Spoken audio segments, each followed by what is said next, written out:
What's going on, you guys? The Motorcycle Boss, and in this video we're going to be covering a clutch rebuild.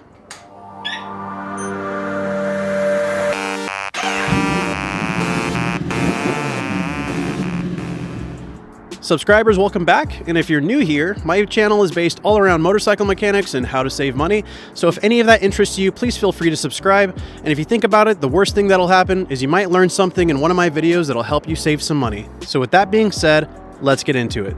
Now, I'm sure as you can probably tell, this is not the bike that I indicated we're going to be working on. The bike we are working on today is going to be a Kawasaki Ninja 1000, not the Ninja ZX-10. The bike is actually already out riding around, but I did forget to record an intro. So since the bike has already left the station, we don't have it here anymore. I'm just gonna give you guys some photography and some videography of my bike in the meantime. So we're gonna jump straight into where we take the clutch cover off. We already got the bolts off, and we're just gonna actually take the clutch cover off itself. I just forgot to record an intro, so I apologize, but let's get started. Okay, so we got this out. If it's like this, it's gonna hold on to that thing in the middle. So you turn it all the way out.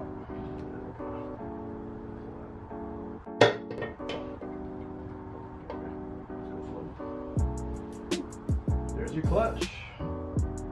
So if you look inside the clutch case, you can see some particulates that got bashed inside during the accident. And that's a fragment right there. So that's why we were a little worried that there might be something that's down in the oil pan.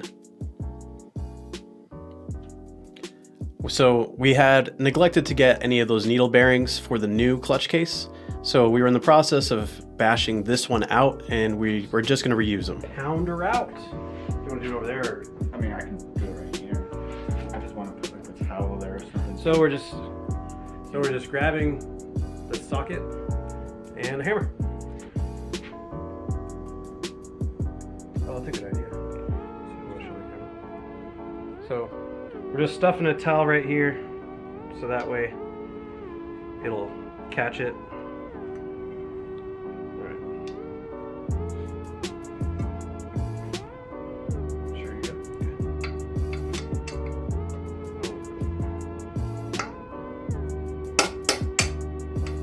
That was easy. Okay. So this is the culprit that we were trying to extract. And we got it. One of the two. So we were trying to get the other needle bearing out, but it was difficult, so we had to cut the case in half in order to get access.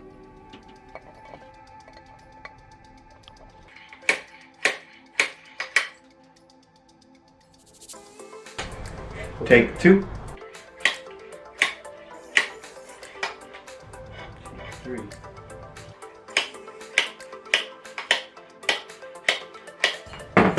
Okay, that didn't work. A nice shiny new one.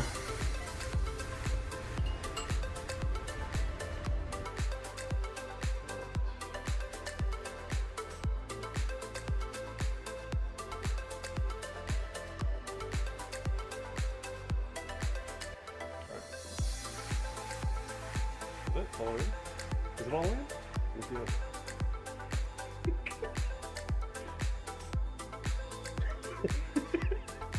It's all the way in. Oh my god. We'll just give it a little tap just to be sure. Yeah. So we pulled this one off of the old bike. That's just the oil level gauge. That's all that is. So we got this area wrapped up in electrical tape just to protect it from the hammer when we push in the other needle bearing. And we're using this, it kind of fit perfectly just to hammer that in. And you'll see what I'm talking about in a second.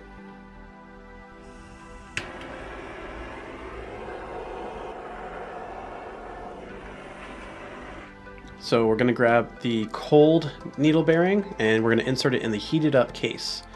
And one of my sodas exploded. That's what that is.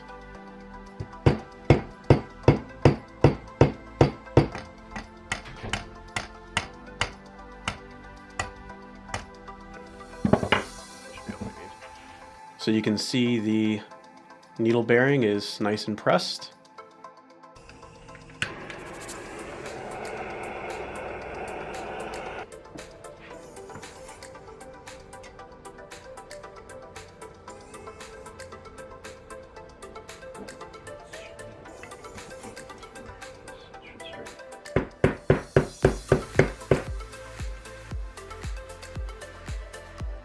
So we almost have this needle bearing completely flush.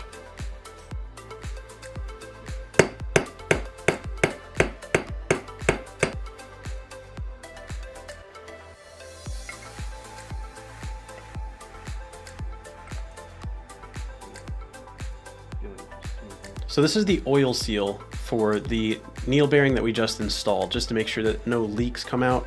We're going to coat it in oil so that way it installs nice and easily. It's not going to catch on anything. You don't need any special tools for this. You could simply just put this in with your fingers. And now we're going to just give it a test fit now that everything's assembled. And we're just going to see if we feel any resistance, anything crazy. Now let's get started on the clutch. Now, when we get started, we're going to actually soak the friction plates of the clutch. This is done because they're kind of like a cork material and they absorb oil. You want to make sure that you do this step. Otherwise, if you throw them in without soaking them for a minimum of 30 minutes, then they're going to go in dry and they can wear prematurely and not work as effectively as they're supposed to. Just make sure that they're in and fully coated. Preferably let it sit overnight, but a minimum is going to be 30 minutes.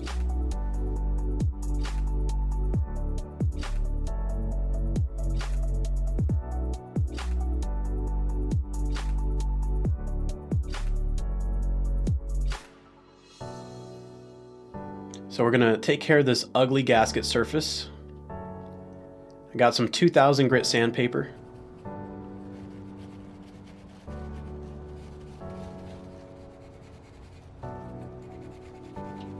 That's not the the funnest part. And now we have the beautiful gasket surface now. We had the bag over it just to protect the clutch from any particulates. Now when undoing the pressure plate to take the clutch apart, we're going to be removing those clutch springs and we're going to be removing the bolts that hold the pressure plate on. And if you notice, it was all loosened in a star pattern. You don't necessarily have to do that, but it's good practice to have. Slowly pull it out, and then this whole plate and probably the first clutch plate is going to come out. So watch, try and keep everything inside. Oh, okay. Yeah, you just want the pressure plate. I'll take the pressure plate. You want to push all these back. We have to take note of the order and everything, that's why.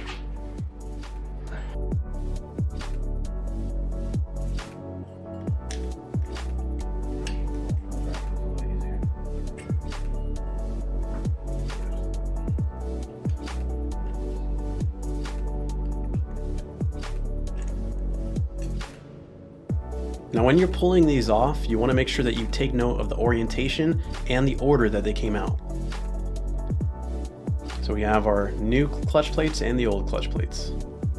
So we're going to start reassembling, starting with one of the friction plates. And then we're going to throw in a steel plate, and then we're just going to continue to alternate all the way until we end on a friction plate.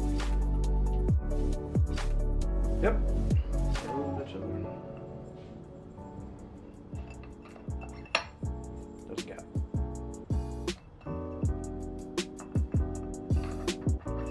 There we go. So he has purchased new springs that have 10% more pressure than stock. We're going to actually screw those in, and notice that he's screwing it into in a star pattern. We're not tightening them down yet. We're about to torque them down.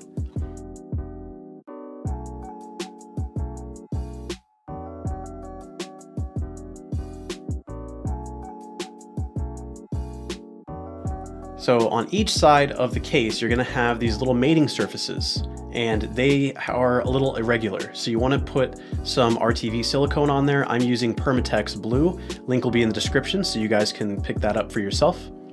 And like I said, you'll have two of them, so you have one on each side. You don't need to go crazy here. Just a little bit goes a long way. You just have to make sure that it's enough to make a good seal when the gasket goes on.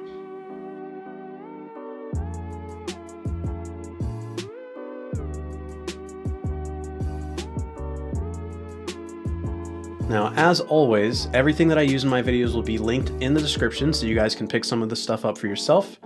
Right now, we just installed the dowel pin so that way the gasket will sit flush and won't move around when we try to put the case on. Now, as far as that lever, you have to make sure that those hooks are off to the side, because if they're right in the middle, it's gonna hit against the plunger.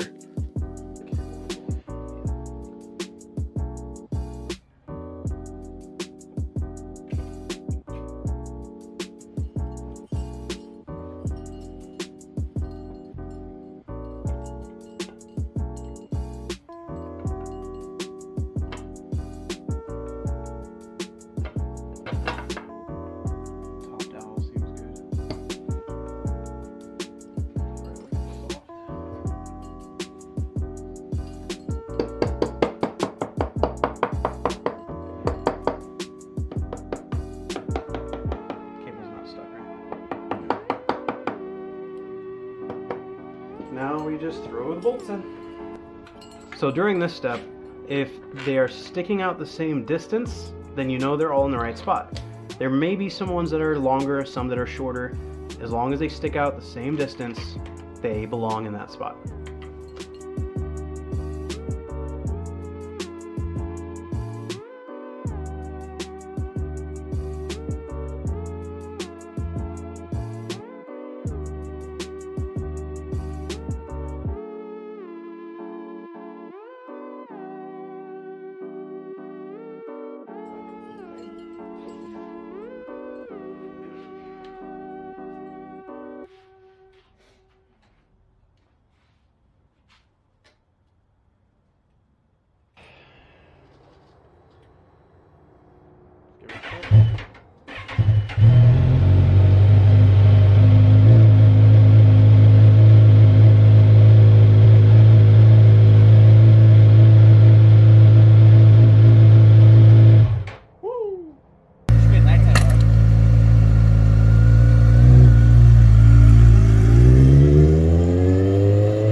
So you guys remember in the beginning of this video when I told you I had forgotten to record an intro?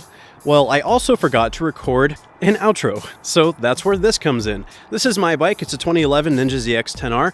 This is not the bike that we were working on. We were actually working on a 2013 Kawasaki Ninja 1000. So it's already gone. Since I forgot to record an outro, he's already got it. It's already been in his hands for about 2 to 3 weeks at this point, and he's indicated no issues whatsoever. So, successful project. We definitely got to be proud of that. I hope this video was entertaining for you guys to watch, or maybe you guys learned something out of it. If that was the case, please feel free to give this a nice big fat thumbs up. It was definitely fun making this. It was an interesting project. We got a little bit more in-depth with the beginning stuff than I had expected, but it was a successful project nonetheless. There's more videos like this to come in the future, so if you're not a subscriber, please subscribe, and I'll see you guys in the next video.